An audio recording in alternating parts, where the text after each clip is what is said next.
In today's video, I'm going to teach you how to void a DocuSign after signing, ensuring you understand the process step by step so you can manage your electronic agreements with ease. Whether you've made a mistake or simply need to cancel a signed document, knowing how to void a signature in DocuSign can be incredibly useful. Let's walk through the process together in a clear, straightforward manner. First, you'll want to navigate to the DocuSign website.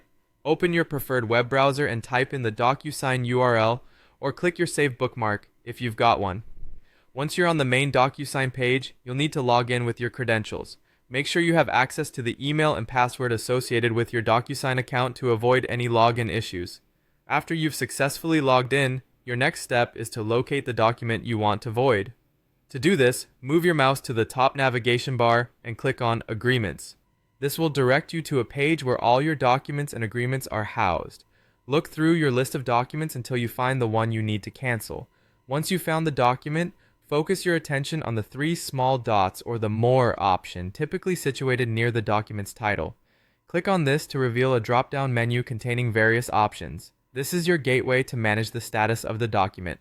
From the drop-down menu, select the option labeled Void.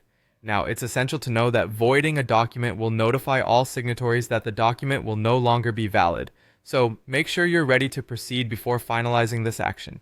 After selecting Void, a prompt will appear asking you to provide a reason for canceling the document. This step is important because it offers clear communication to all parties involved, stating why the document is being voided. Type in your reason in the space provided. Be concise but adequate enough to convey your explanation. Once you've written your reason, you're almost done.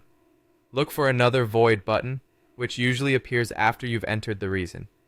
Clicking this will officially void the document, and a notification will be sent to all relevant parties. And that's it! You've just successfully voided a DocuSign document after signing. Remember, voiding a document cannot be undone, so ensure you are absolutely certain before you complete this action. I hope this guide was helpful, and now you feel confident managing your electronic agreements via DocuSign. Thanks for watching.